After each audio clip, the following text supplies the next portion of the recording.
It's Tuesday night, everyone. Time for Second Look. And we're glad you have joined us. If you're joining us online somewhere, across the oceans, who knows, welcome. Let me give you a little heads up of what I think we want to do. For the last several weeks, I've been working on things I want to preach on, feel like I need to preach on in the new year.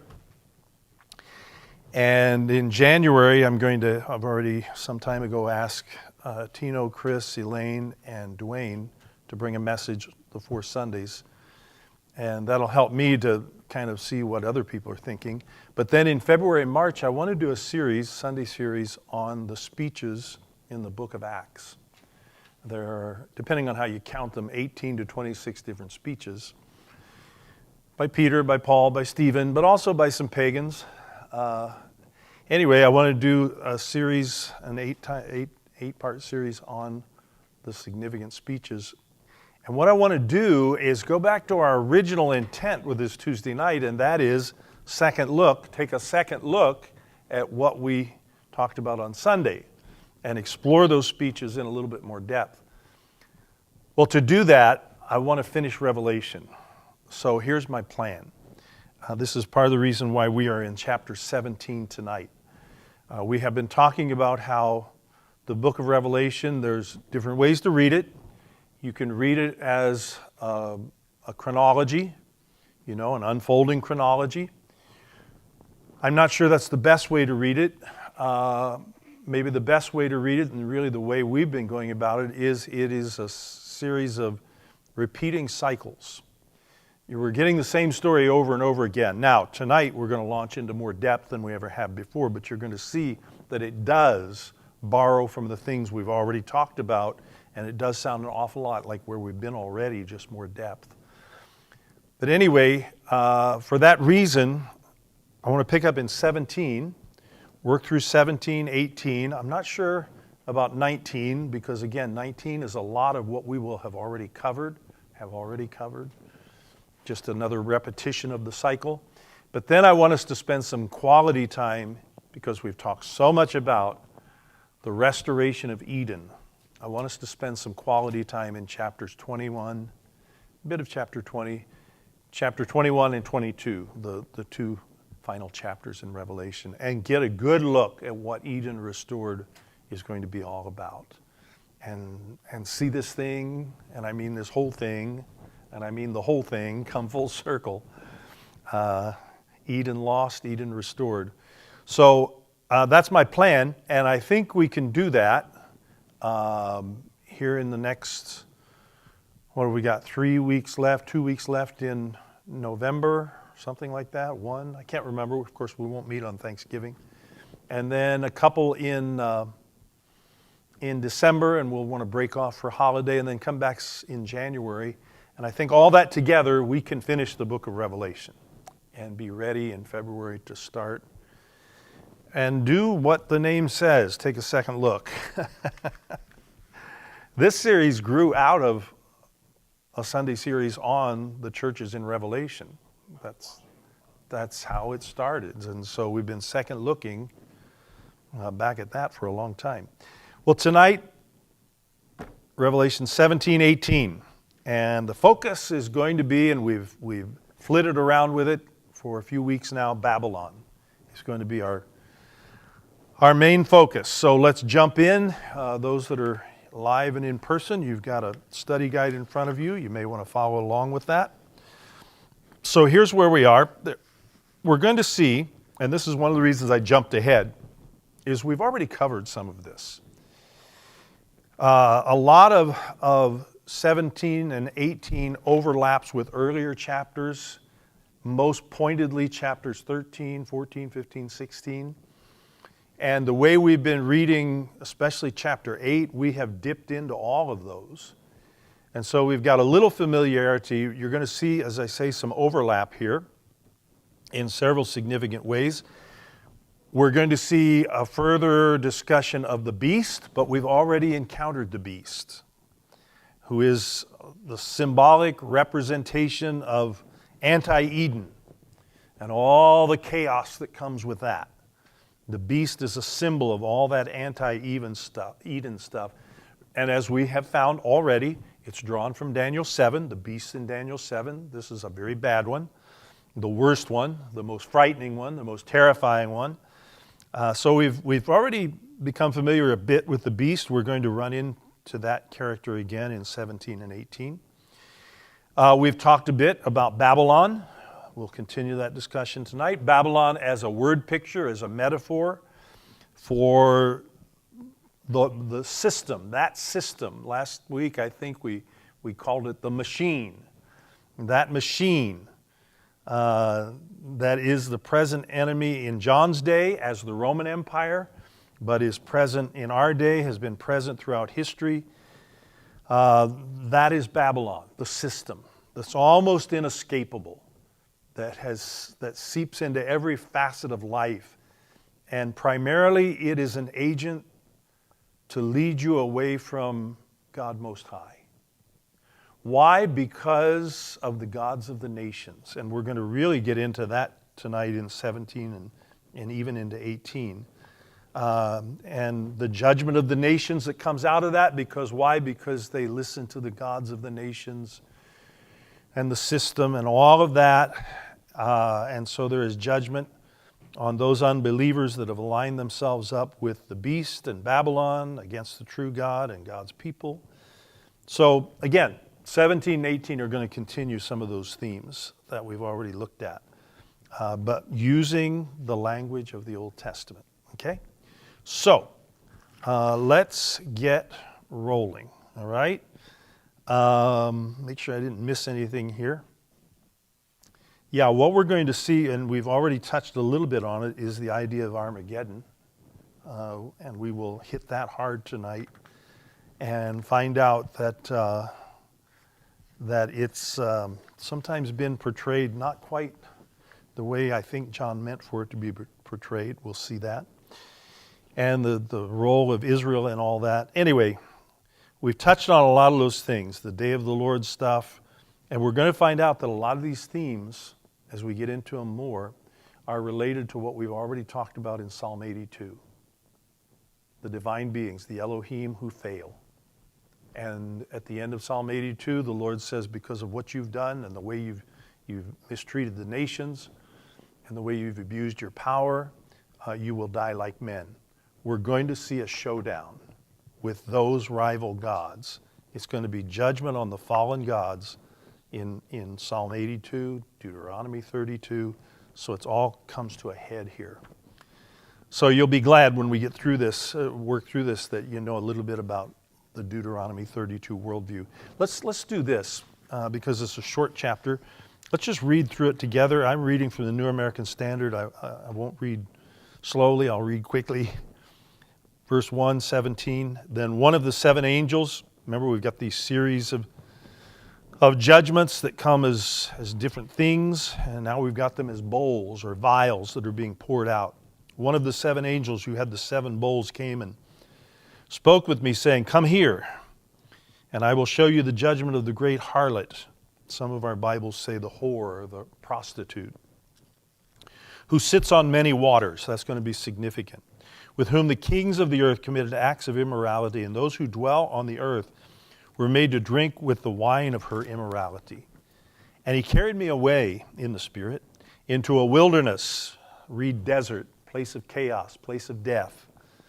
And I saw a woman sitting on a scarlet beast, full of blasphemous names. We'll come back to that in a minute. Having 7 heads, 10 horns. The woman was clothed in purple and scarlet, adorned with gold and precious stones and pearls, having in her hand a gold cup full of the abominations of the unclean things of her immorality. And on her forehead a name was written, a mystery, Babylon the Great, the mother of harlots and the abominations of the earth. And I saw the woman drunk with the blood of the saints, martyrs, and with the blood of the witnesses of Jesus, in case we didn't get it. When I saw her, I wondered greatly, and the angel said to me, "Why do you wonder?" In other words, it's to be expected. "I will tell you the mystery of the woman and of the beast that carries her, which has the 7 heads and the 10 horns. The beast that you saw was and is not, and is about to come up out of the abyss and go to destruction.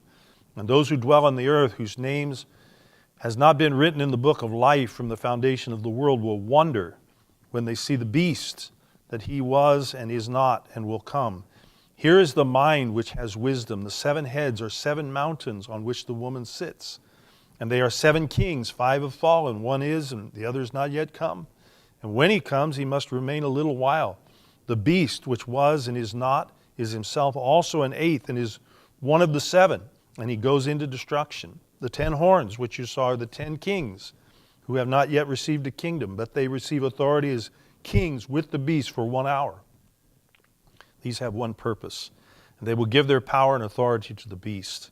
So let's start to wrap this chapter up. These, verse 14, will wage war against the Lamb. Remember, it's a showdown here.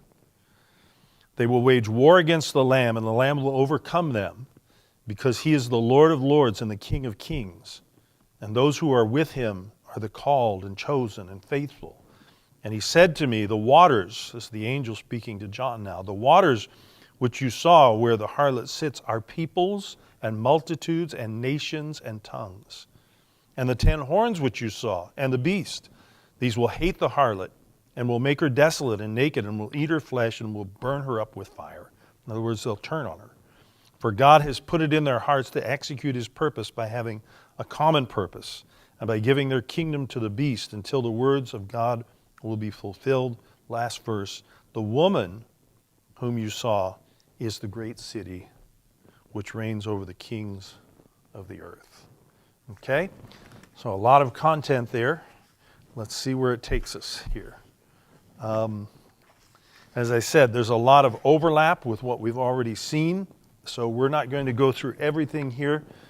We'll just pick some good spots, but we've talked about it before. We see Babylon here, Babylon being a chaos symbol, a metaphor for chaos.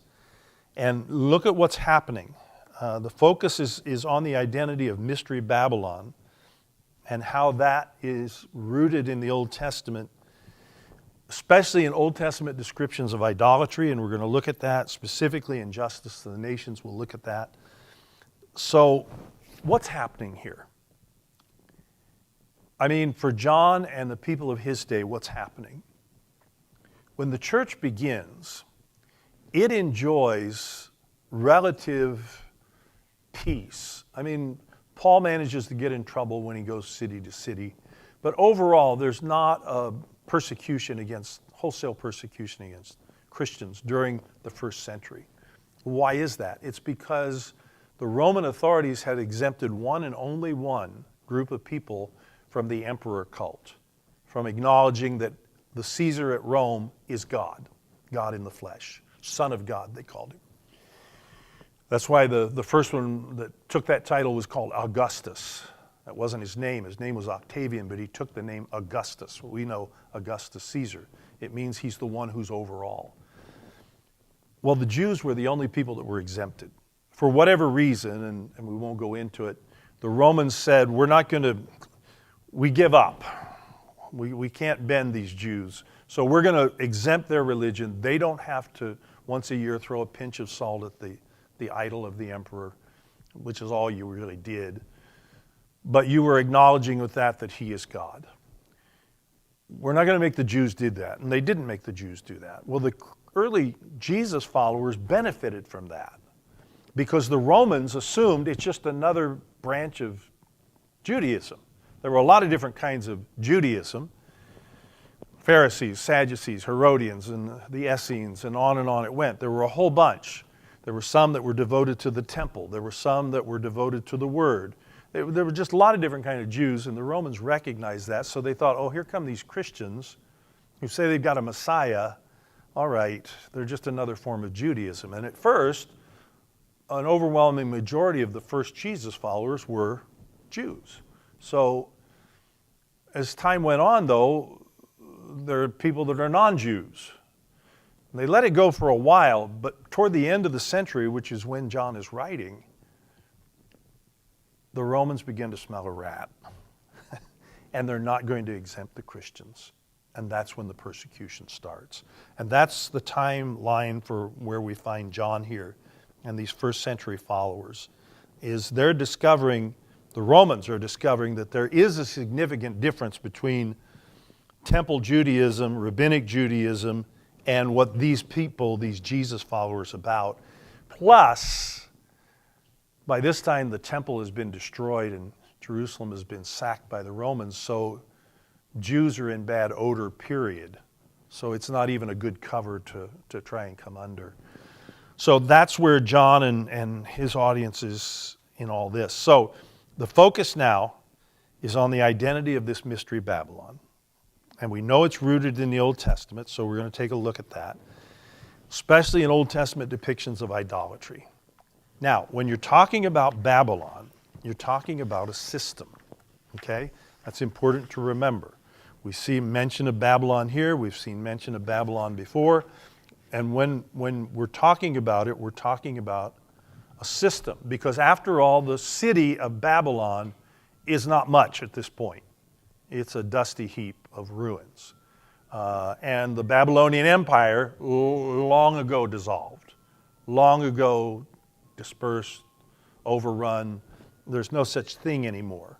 The city of Babylon itself is no big deal now, nor is the Babylonian Empire. There is no Babylonian Empire. So when John talks about Babylon, he sometimes is referring to Rome, because for him that is a big deal right now. And as I said, the persecution is beginning to ramp up. Where's he writing from? Prison Camp Island. So he knows whereof he speaks. Plus, the Roman Empire is the last empire that's pictured in Daniel 2. That's pretty standard interpretation. So that's where John's head is. That's where his people's head is at this time. But John is going to use this Old Testament picture of Babylon as a way to talk about the enemy of the church. An enemy that the church is facing. And he's going to write about it in the book of Revelation. And along the way, it bears striking resemblance to Rome. But it's not only Rome. Rome is a part of it, but Rome is not the total of it. When he talks about Babylon, he could be talking about Rome. There could be a reference there, but he's most often talking about something even much bigger than that. So Babylon is a system, okay? And that goes along with the Deuteronomy 32 idea that there was a rebellion. So what we've got here with this judgment of Babylon and those that align with it, you got a judgment on the nations, judgment on people that have aligned themselves with the beast, with Babylon.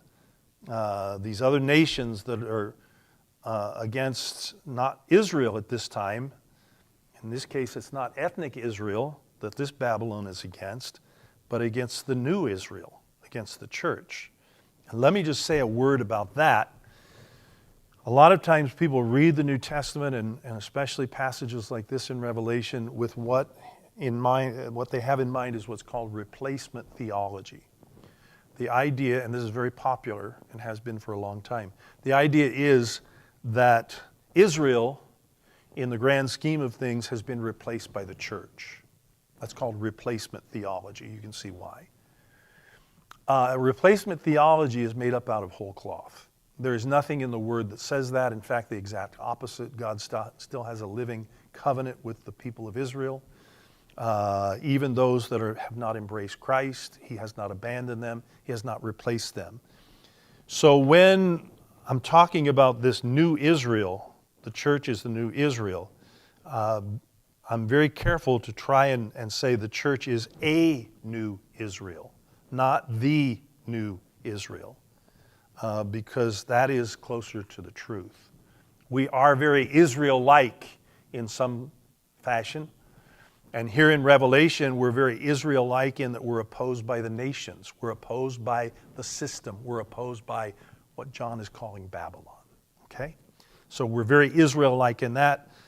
So the church is a new Israel, but it's not the new Israel, okay?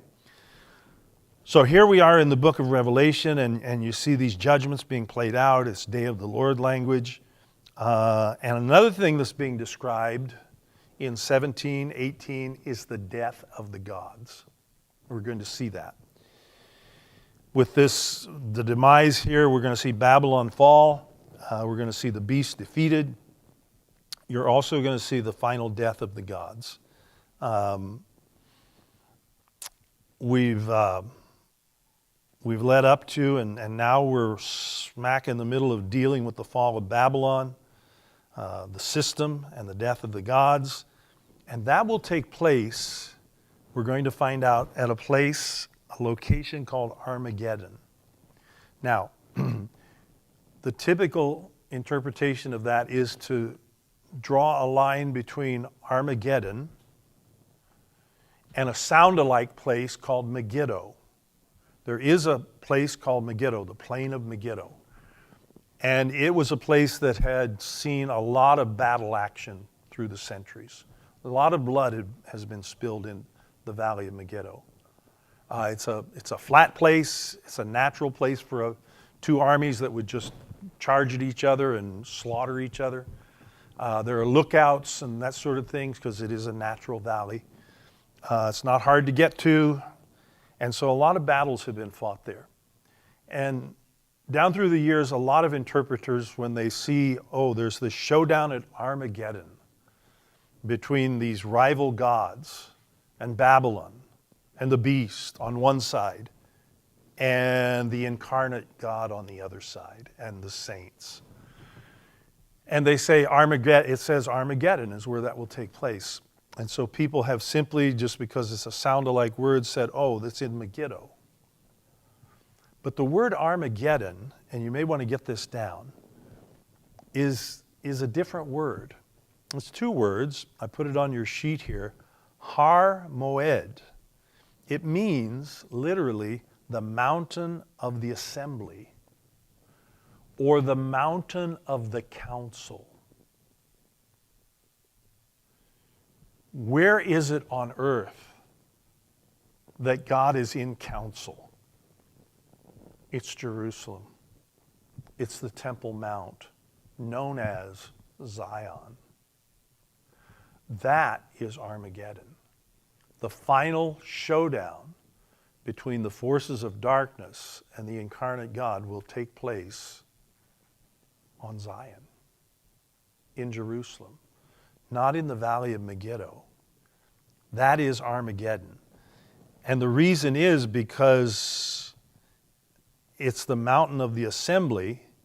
And where is the mountain of the assembly? It's Zion. It's Jerusalem. And the final conflict will be over the question of who is the Most High God. That will be it. Who is the Most High God? Is it going to be the beast and the system, Babylon, the machine? Is that going to be Most High God? Or is it going to be Yahweh?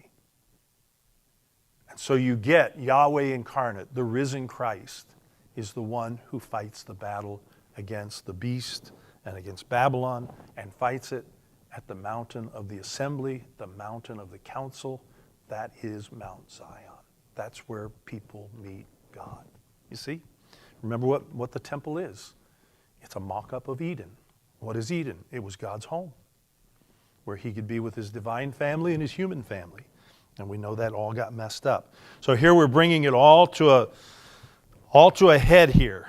But what we're dealing with in the fall of Babylon is the system and the death of the gods, and that takes place at this battle on Mount Zion, the mountain of the assembly, okay, which is Jerusalem. And we're going to see that that dichotomy here between two cities, Babylon and Jerusalem, okay?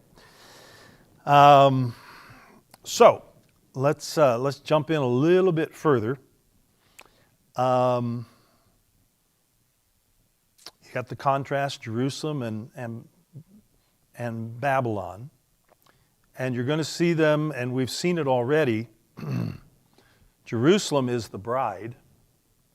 Babylon, we've just seen, is the prostitute, right? So people have looked at this and, well, let's read the first 3 or 4 verses again. One of the 7 angels who had the 7 bowls came and said to me, "Come and I'll show you the punishment of the great prostitute who sits by many waters." We've already at the end of the chapter gotten the interpretation of the many waters. It's nations, right? Nations that are under these rival gods. "And with her the kings of the earth committed adultery." Well, that sounds about right, doesn't it? "And the inhabitants of the earth were intoxicated with the wine of her adulteries. Then the angel carried me away in the spirit into a wilderness, place of chaos, the desert, death.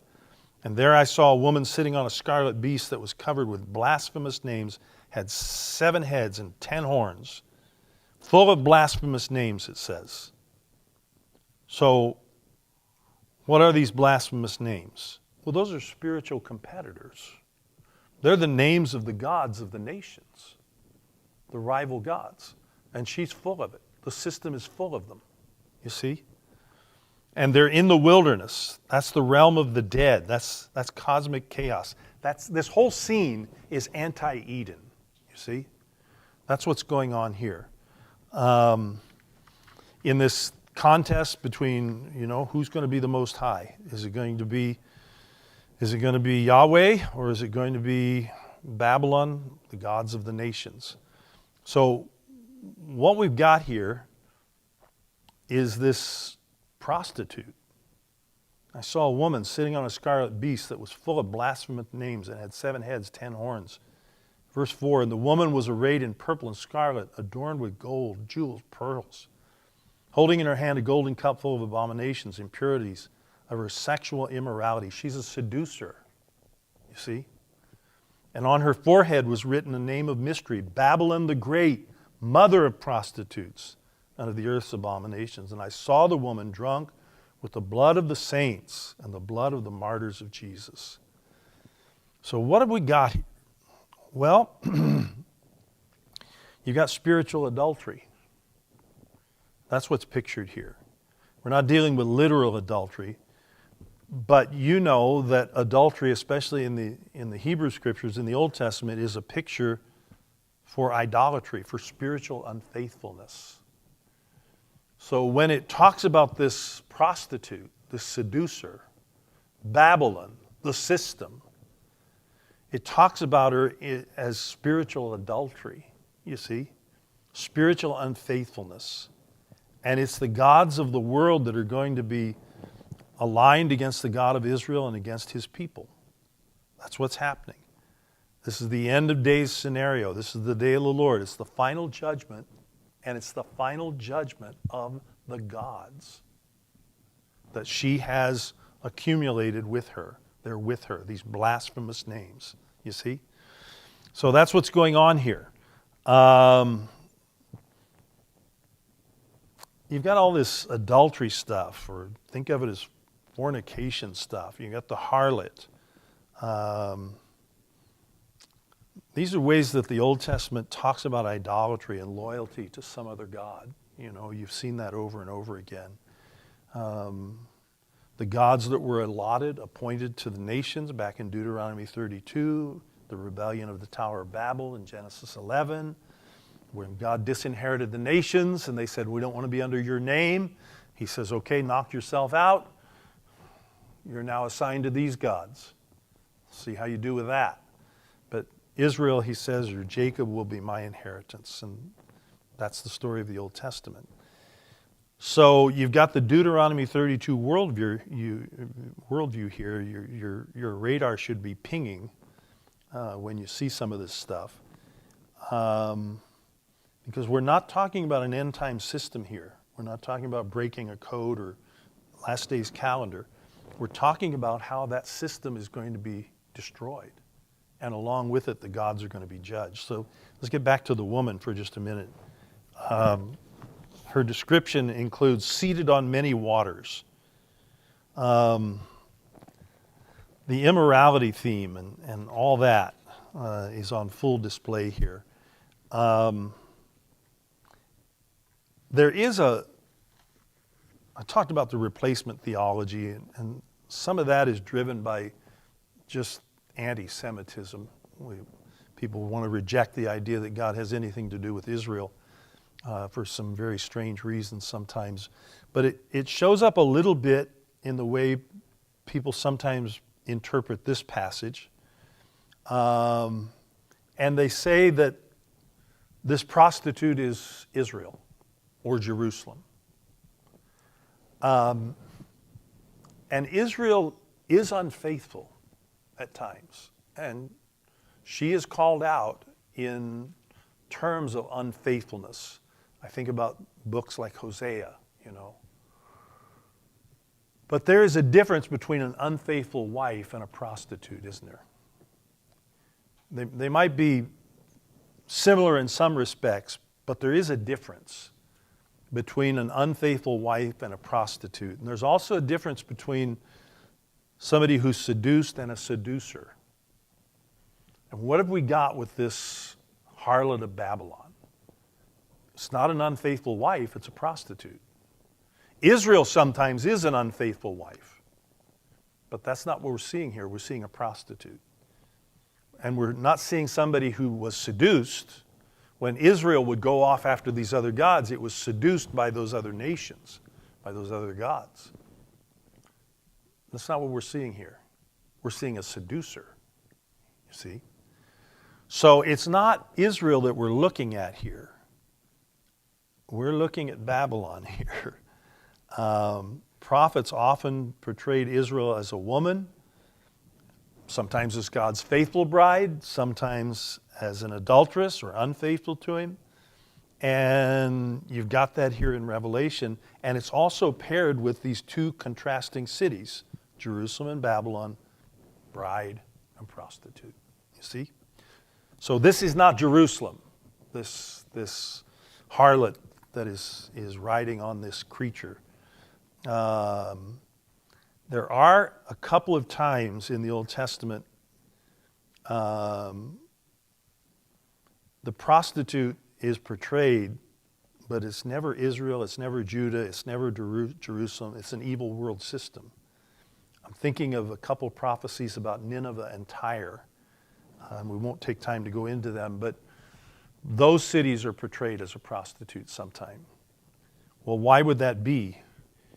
Well, they were both very wealthy cities. Tyre especially was a commercial hub. And how did it seduce? By its economic alliances, you see. And that's exactly what we're going to see in chapter 18 with Babylon when it falls, is the commercial structure is going to collapse because Babylon, the seducer, has seduced with finances, with commercial ties, with business, and that sort of thing, with accumulation. So we can see in all this some divine counsel stuff, some Eden stuff, with the mountain of God, the garden of God. Some of this stuff shows up in places like Ezekiel 28. We're starting to read in our Bible reading calendar Ezekiel right now. I got to confess with you, I shake my head at Ezekiel. I would much rather look forward to reading Genesis or Ephesians or something else. Ezekiel makes my head spin. But Ezekiel does talk about these same things that we see here in 17. Talks about Eden, talks about divine counsel, and the garden of God, and the mountain of God, and all that. And another thing Ezekiel does, Ezekiel 28, I think, talks about all these valuable gemstones and economic wealth and prosperity, and how that is used to bring nations under the power of Babylon. And specifically in Ezekiel, how Tyre, the city of Tyre, the commercial hub that was Tyre, and that's in modern day Lebanon, but how it used its commercial ties to lead people away and get them involved in idolatrous relationships, other nations as well. And that's what's happening here in the book of Revelation, same thing. So this idea of a prostitute, of a harlot, as a seducer, using commercial ties and financial things and dealings and economic wealth and prosperity and all of that to lead nations away. Is it happening? For a long time. For a long time. So again, we don't look at this as an end time calendar. This is just a description of the way things are and how it's all going to come to an end. All right? So the idea of using wealth to entice other nations into crazy relationships and ultimately idolatrous ones, it's going to be part of what John is going to tell us about here. It's going to be part of the description to describe this massive world system that is so hard to escape. Babylon is the last, think about it historically, was the last power standing that actually succeeded in destroying God's people. Remember? After that, it never happened again that another nation destroyed God's people. The Romans did their devil-level best, but people dispersed, and Israel was not destroyed, and it's still with us today. But the Babylonians came pretty close, and the Persians right behind them. So they're the last ones in the Old Testament to do that. Tyre didn't do that. Egypt didn't do that. So what I'm saying is it's going to be Babylon. The focus here is Babylon. The prostitute is Babylon. That system, all right? Balled up with the tower story and Babel and Genesis 11 and nations that were allotted to these gods, and all of that ties back again to Deuteronomy 32. So Babylon the prostitute is very deliberate, and it's a very deliberate contrast with Jerusalem the bride, Zion and Babylon. Okay? Now, in Revelation, the point is to this specific city. It's not a country. It's not a region. It's a specific city that seduces others by means of idolatry, injustice. And by the way, that's Deuteronomy 32 as well. In Deuteronomy 32, verses 10, 11, 12, verse 17, I think, it talks about how nations were seduced to worship these other gods. And they tried to seduce Israel to do the same thing. So you're getting all that picture balled in here together. So Israel is the one that gets caught up in all that. They get seduced by gods of the nations, and the gods of the nations come after Yahweh's children to try and make them be disloyal. They get seduced by all this. What I'm saying is they're not the ones doing the seducing. So Jerusalem is not pictured here. Israel is not pictured here. It's the Babylon system that is doing all the seducing. And think about it, the prostitute in this chapter isn't a victim. The prostitute here is the engine of chaos, right? And anybody that cooperates with that system, with that Babel system, is committing spiritual idolatry. That's the point. The great whore herself is Babylon, all right? And that is the engine of anti-Eden, the one that propels the ruin of all the nations. It starts with Babylon. And it especially targets the children of God, the children of Yahweh, to turn against Him as a sort of final endgame strategy. But again, it's talked about in Deuteronomy 32. It's talked about in Psalm 82, that this is what Babylon would do. This is what the rival gods would do. Let's just look at some facts about Babylon, the description. The woman is identified how? As Babylon the Great. Okay, so no ambiguity there. It's big. Babylon also is said to be drunk with the blood of the martyrs of Jesus. That's verse 6. Babylon is described as a city, this is interesting, whose people dwell by many waters. And what's that all about? Well, there are references to these waters in other places. This idea that people dwell by many waters. Take a look in Isaiah 21, verse 9. As you're turning there in Jeremiah 28, there's a verse that says, "For God's wrath is against Babylon, to destroy it utterly, against the inhabitants of Babylon dwelling on many waters." So John is pulling from all that. He's pulling from the historic Babylon to describe what it is that's going to happen at the end of time. It's against the inhabitants of Babylon dwelling on many waters. But take a look in Isaiah 21, verse 9. Somebody's got that. Go ahead and read it for us. Look, here comes a man in a chariot with horses, and he gives back the answer. Babylon has fallen, has fallen. All the images of its gods lie shattered. Take a look up, next page over from your Revelation 17. Look at Revelation 18, verse 2. And there you hear the exact same words. Babylon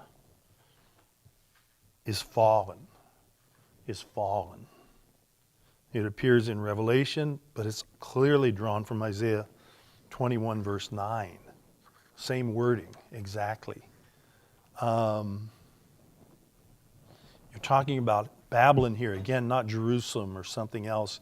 If you look in that Isaiah 21, verse 1, it combines two images that don't seem to go together, but we find them in Revelation 17, and that's the desert and the sea. Right? The desert and the sea. And you don't think about them going together, but they're together in Isaiah 21, and they're together in 17 in this description of Babylon. Look in 17. Then one of the seven angels who had the seven bowls came and said to me, "Come, I will show you the judgment of the great prostitute who's seated on many waters, with whom the kings of the earth have committed sexual immorality." And then verse 3, "And he carried me away in the spirit into a wilderness, desert. And I saw a woman sitting on a scarlet beast." So you get the waters. How can a woman be on many waters and then also be in a wilderness, a desert, where she's sitting? How can that be? Well, what's happened here is John has combined Isaiah 21, verse 1. He's combined out of the same chapter, Isaiah 21, verse 9. He's combining them and he's using them both here. As a squall might pass through a desert, coming from a desert out of a land, fearsome is a vision and harsh, it was reported to me. That's part of Isaiah 21 as well. Anyway, if you go down to verse 9 in Isaiah, the prophet is, and we won't take time to talk about it, he's railing against the Edomites and the Persians, these other nations. Look in verse 8, "The Lord said, I stood through every day, and I stood over the camp of the whole night. And look, he himself is coming, a rider of a pair of horses. And he answered and said, Fallen, fallen is Babylon, and all its statues and handiworks have been crushed into the earth." So there you have the Isaiah 21:1, Isaiah 21:9, the desert idea, the many waters idea. We won't do it, but if you care to look in Isaiah 17:12 through 13, it kind of hits the same thing. Look in verse 12. Woe to you, Isaiah 17. Woe to you, multitude of many nations. Well, we see these woes in Isaiah in Revelation 17. Woe to you, multitude of many nations. You will be troubled like a swelling sea, and the back of many nations will resound like water. Many nations like much water, as when much water rushes with force. What is John trying to do? He's borrowing from Isaiah to say that she has seduced many nations. She sits on many nations, you see? So you have the equation of many nations with many waters. And then you've got the prostitute, Revelation 17, sitting on many waters. And the judgments, it says in 17 and 18, of Revelation says that the judgments are against what? Against many nations, you see. So this is Babylon. This is Deuteronomy 32 stuff. When you think of Babylon, you should think of all the fallen sons of God. That's the way they're talked about in Deuteronomy 32, these rival gods. They're fallen sons of God. And you should think about that when you see this. The fallen gods of the nations of the Old Testament that came about, Tower of Babel, all of that, they're being judged. That's what's going on here. So this is why you should expect that the great beast, the great prostitute, all these images sitting on the waters, many nations, this stuff all goes together. What I'm saying is, when it all goes together, it's a recipe for chaos. And that's exactly what we get. That's exactly what we're going to see unfold. The desert. It's all anti-Eden stuff. 180 degrees away from what Eden was. You see, Eden was lush and beautiful. Desert, chaos. You get all of that. Humans can't live there, but neither can humans live on the water. So this is some of the great metaphors of the Old Testament. It's exactly, and John is repurposing it here, it's exactly what Eden was not. That's what we're looking at here. He's talking about waters, talking about deserts, prostitution, beasts, comes out of the water, and all these heads. And what are the heads? They're all nations, they're all crowns. So all this stuff actually goes together. We read a passage like this and we say, what is going on? But it all goes together. It's all, as I said, a recipe for chaos. Where the nations of the world are under the dominion of other gods, and they hate Yahweh, and they're going to suffer the consequence. I want to try and wrap some of this up. Look in our chapter 17, verse 15. The angel said to me, the waters that you saw where the prostitute is seated are peoples, multitudes, nations, languages, all right? So there we have it. So this verse 12, if you go back up to that, it has roots back in Daniel 4 and Daniel 7 that can only point to Babylon. Verse 12, chapter 17. The 10 horns that you saw are 10 kings who have not yet received royal power. And they are to receive authority as kings for 1 hour. Here's that 1 hour phrase that we've seen before. Together with the beast. These are of one mind, and they hand over their power and authority to the beast. You see? If you look in Revelation 17:18, it's not talking about Jerusalem, but boy, does it fit Babylon and does it fit Rome to a T. What you could say about Babylon, you could say about Rome. In Revelation, and we'll start to land this, in chapters 15, 16, 17, 18, what we're being set up for is the final conflict between God and the Babel system. It's not between God and Jerusalem. The final battle, Armageddon, is going to be fought at Zion, at Jerusalem. And that's not God's enemy, you see. So again, you've got the Deuteronomy 32 thing here. We're going to move into chapters 19 and 20, and we'll see even more of this, repeats of some of this. We've been taught to read the book of Revelation kind of in a linear fashion, but when you read it as a repetition, cycles of repetition, it really begins to make more sense. And this is why we may not spend a lot of time in Revelation 20, it's a condensed version of what we've just gone through, you see. So in Revelation 17, 18, you get all this Babylon stuff. Nations, waters, spiritual adultery, all that, the great whore, all that stuff. And it just looks weird. It looks very abstract. Doesn't seem to have any relationship, but it all does. It all is, again, it's the recipe for absolute chaos. But you can see the allotment of the gods to the nations and the nations to these gods. The host of heaven are called Elohim in Deuteronomy called gods, and these gods have been allotted to the nations. God has taken Israel as his inheritance. He's abandoned the other ones. He disinherited them at the tower.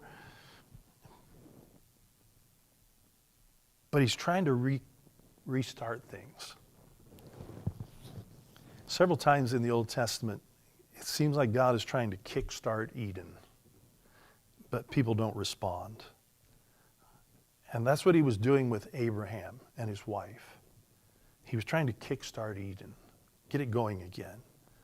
I'm going to raise up a new Adam, a new humanity, a new people, because that's why I started Eden, God says, and it went so bad, it got off the rails. But with Abraham, I'm going to start all over with his people. He wanted a human family, but that family didn't seem to be terribly willing all the time either. But he's going to start with Abraham and Sarah. Abraham and Sarah are perfect because they can't have kids. So anything that happens is going to be definitely God, you see? And he'll start over with them. But as we know, that doesn't really play out too well either. He makes a promise to Abraham in Genesis 12, which is right after the Babel story. And he says, you're going to be like the stars. And that doesn't mean just it's going to be, your people are going to be innumerable. You can't count them all. Not just a quantity thing, it's a quality thing. And we've talked before about the stars and the glorification and all that. And what it means. It means close to God, close to heaven. And that's who's going to be with him in the new Eden, is this new family. And those nations that he just divorced in Genesis 11, he's going to use his inheritance to bring them back. You see, he hasn't totally abandoned them either, just like he hasn't abandoned Israel. He's going to bring them back. He's going to bring the nations back. That's the Old Testament story, you see. So if you're a member of some other nations in the Old Testament times, you could have joined Israel if you'd wanted. There was only one rule. No rule against anybody joining Israel, except for one. You had to abandon the other gods. You had to leave your gods behind. You had to turn your back on those gods. And you had to say, there's no other God who's going to rescue me from the grave. There's no other God. He's the only one that's capable of rescuing me from death, ultimately. And you got to turn your back on those other gods. Well, the gods of the nations, their strategy is what? Well, we'll just seduce Yahweh's people, his inheritance, into abandoning him. And we're going to turn them into idolaters. And that's what you see going on in the Old Testament. And that's why. We'll destroy them by pulling them away from God. So it's a fear-based, power-based, abuse-based system, a chaos-based system. And that's what you see in Psalm 82. God gets angry because they're abusive toward people. And he says, you're going to die like men. I'll show you the judgment of the great prostitute who's seated on many waters. With the kings of the earth, they have committed sexual immorality. Kind of sounds a lot like what happens in chapter 18. Look in verse 2 and 3. After this, I saw another angel coming down from heaven, having great authority, and the earth was made bright with his glory, and he called out with a mighty voice, Fallen, fallen is Babylon the Great. There it is again. She has become a dwelling place for demons, a haunt for every unclean spirit, a haunt for every unclean bird, a haunt for every unclean and detestable beast. For all nations have drunk the wine of the passion of her sexual immorality, and the kings of the earth have committed immorality with her, with this system. And then all of a sudden, you get the merchants thrown in, the people who use wealth to victimize other people and enslave other people. And it says the merchants of the earth have grown rich from the power of her luxurious living. Again, she's a seducer, and she uses economic gain to seduce. So you've got the economic element there. But keep going in chapter 18, verse 5. For Babylon's sins are heaped high as heaven, and God has remembered her iniquities. Remember, this is reckoning day now. Pay her back as she herself has paid back others, and repay her double for her deeds. Mix a double portion for her in the cup she mixed, as she glorified herself, as she lived in luxury. He goes on to say, so give her a measure of torment and mourning, since in her heart she says, I sit as a queen, I am no widow, and mourning I shall never see. In other words, she says, I'm not going to see disaster. This is the system now. For this reason, her plagues will come in a single day, death and mourning and famine. She will be burned up with fire, for mighty is the Lord God who has judged her. And along with her, all the gods of the nations. And the nations that have sided with her against the people of God. If you go down just a little bit further, look at verse 10. They will stand off. This is how Babylon is described. They will stand far off in fear of her torment and say, alas, alas, you great city, you mighty city, Babylon. For in a single hour your judgment has come. And the merchants of the earth, here are the merchants again, they weep and mourn for her, since no one buys their cargo anymore. You see, they were aligned with the system to get rich. Cargo of gold, silver, jewels, pearls, fine linen, purple cloth, silk, scarlet cloth, all kinds of scented wood. You know, when you're if you put yourself completely under a government's authority, Thomas Jefferson used to talk about this and caution against this, and say the more a government gives you, the more they can take away. And if you put yourself under a government's authority entirely, it will eventually strangle you. You've given it the power to crush you and control you, manipulate you. And that's what we want to stay away from. But that's what has happened here.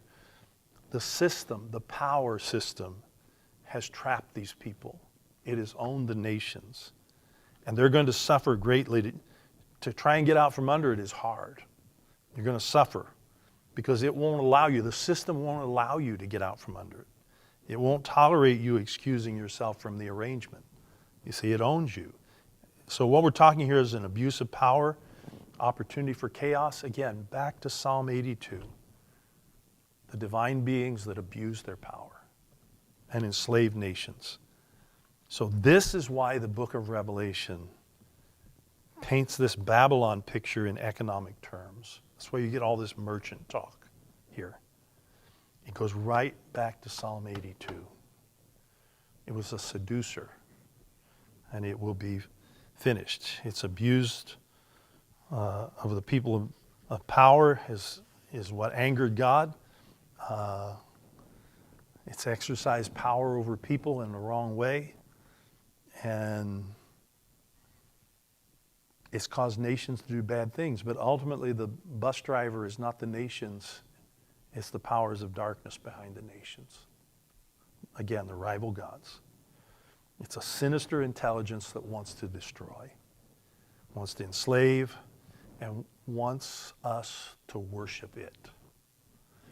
And here we see it come crashing down.